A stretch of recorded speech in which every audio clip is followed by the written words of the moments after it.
Brian, dairy gets marketed like a bone-building necessity, then criticized like it is secretly harmful.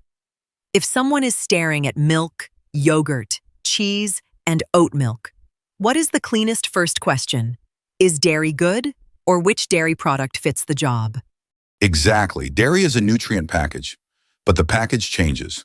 Milk gives fluid, lactose, carbohydrate, protein, calcium, and often vitamin D if fortified.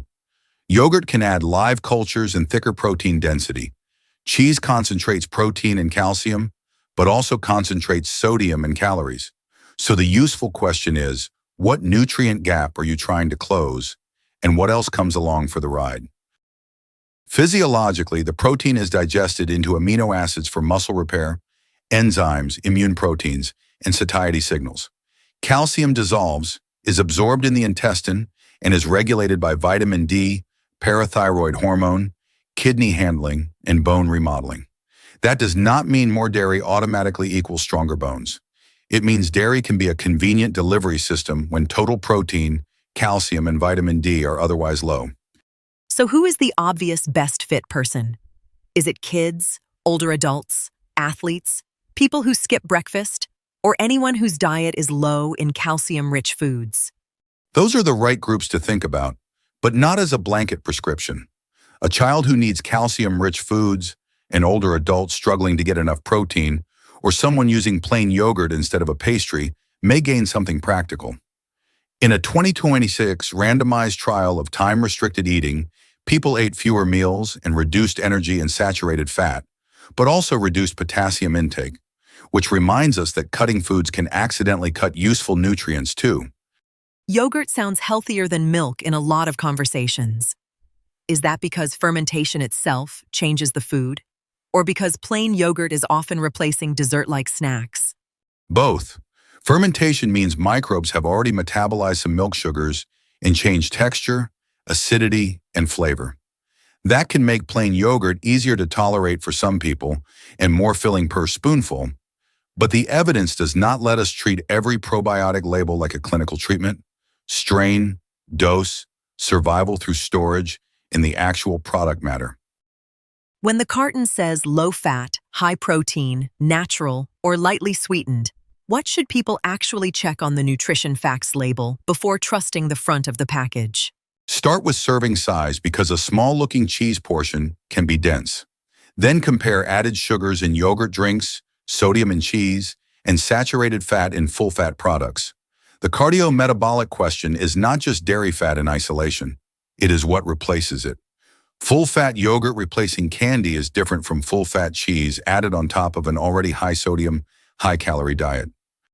Plant drinks are the biggest comparison trap. A fortified soy drink can approximate milk better than an unfortified rice or oat drink because protein and minerals differ. Some products add calcium and vitamin D. Some mainly provide starch, oil, flavor, and water. So alternatives can work, especially for people avoiding dairy, but you have to compare the panel, not the beige carton.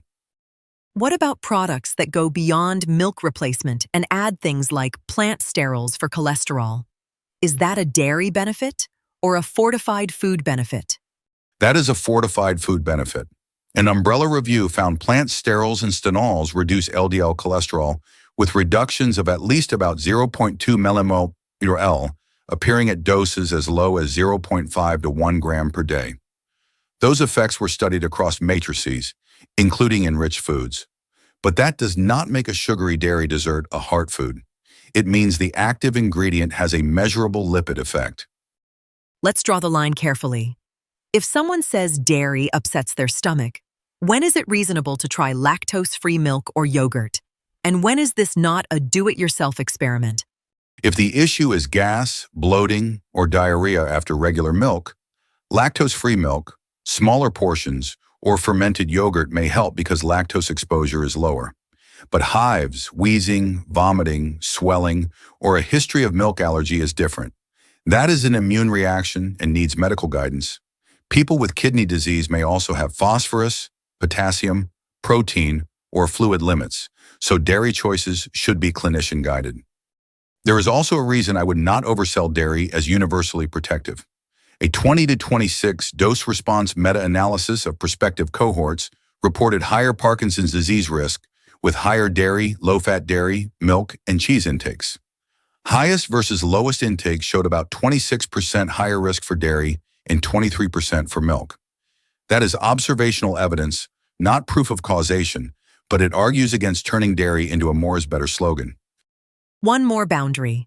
Parents see goat milk, cow milk, and formula claims online. Should infant feeding choices be treated like adult dairy swaps? No, infants are a separate clinical category. A randomized trial comparing whole goat milk formula with cow milk formula found no difference in the primary atopic dermatitis outcome, though reported doctor-diagnosed dermatitis was lower in a per-protocol analysis, especially with parental history. Interesting, but it applies to studied formulas under pediatric context, not ordinary goat milk or adult product swapping. My practical rule is simple. Choose the product that solves a real dietary problem with the fewest new problems. For many people, that might be plain yogurt, milk, lactose-free milk, lower sodium cheese in modest portions, or a fortified soy alternative. Watch whether it improves the thing you care about: protein adequacy, calcium intake, meal satisfaction, blood lipids, blood pressure, glucose control, or digestive comfort. If nothing improves, the halo is not doing the work.